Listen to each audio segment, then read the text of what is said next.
Any other questions? I'm curious about Jacob, how you feel. Yeah. Well, with Arizona and the governor there vetoing that bill, because you talk about preserving constitutional freedoms, and that starts with the First Amendment, freedom of religion. But what they did is, well, you and I have talked about this a great deal on a personal level. Jacob's a good friend, and so we have a lot of exchanges, and I'll share with you some of the things that we've talked about. I really think that I think that Jan Brewer's decision, and I'll just say it, I think it was spawned of weakness. The notion is that she could have done that, and she could have stood up for something I thought was very important.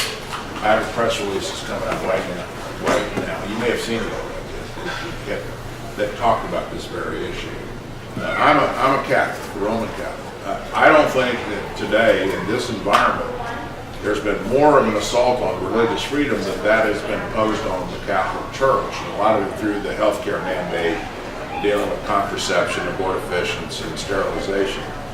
I think then it extends to businesses, and it extends to the whole notion. And my view on this is that we take a look at a lot of these issues associated with this, a lot of the arguments that are part and parcel of the LGBT movement in the country, that a lot of that, the marriage issue is one that stands out as a stalking horse. To me, it's a deception.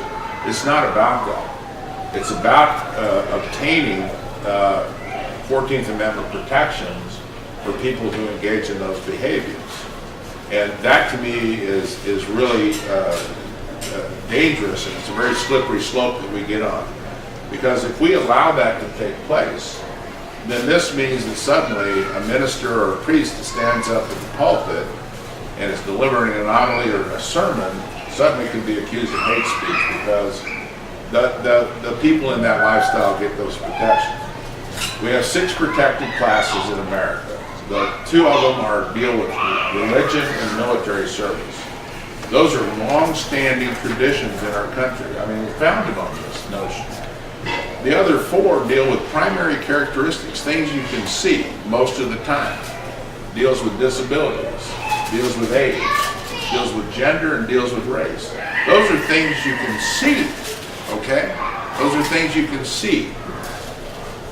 Someone who engages in LGBT behavior, sometimes, if and I don't know what the science is on this, I think it's still out. But as far as we know, that's a choice that they make, right? So we're being asked to provide constitutional protections for behavior, a choice of behavior, as opposed to a primary characteristic. Now, there's no equivalency there between the civil rights issues associated with those protected classes and the civil rights of someone who engages in a particular behavior. So follow the logic of that. If you engage in a particular behavior, what also then becomes protected? If we protect LGBT behavior, what other behaviors are we going to protect? Are we going to protect pedophilia? Are we going to protect polyamorous marriage relationship? Are we going to protect people who have fetishes? I mean, what's the logical function of this? It can't be that we're going to protect LGBT and then we pull up the ladder. Because that's not going to happen. I mean, that defies logic. So we're not thinking the consequences of these decisions through. The other thing is take a look at percentages. How many people in here are left-handed? Who's left-handed? I throw left-handed. Okay, so this is an odd group, because about 16% of the population is left-handed. How many of you in here have blue eyes? Okay, about 11% of the population has blue eyes. Or minorities. Well, you see where I'm going with this? Blue eyes in Sioux County is not the... No. And apparently left-handed isn't either. So, the thing, you see where I'm going with this?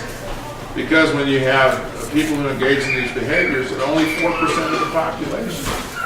I don't think anybody's been put upon more than left-handed people. But the entire world's right-handed.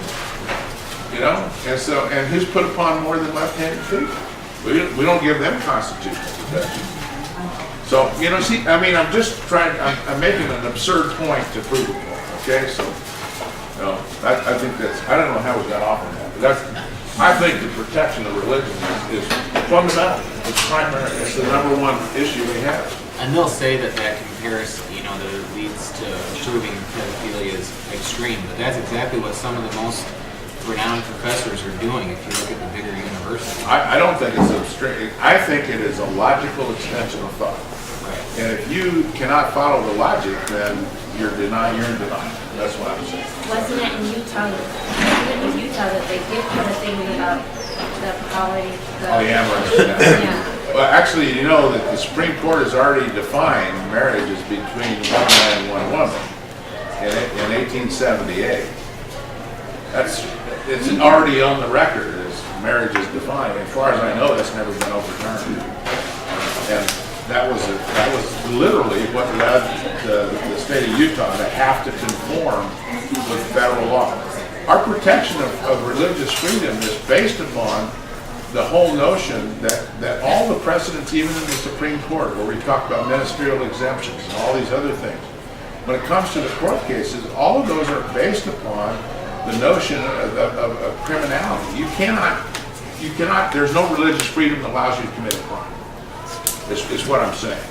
So, and at the time, polyamorous relations were considered a crime, and now that's why the state of Utah has part of their state constitution, and why they had to conform with that law, because there were a lot of people, and as we know, in Mormons that had many religions. There are still some parts of that are there, but they chase them down. I mean, they're under persecution because that doesn't conform to the law of the land.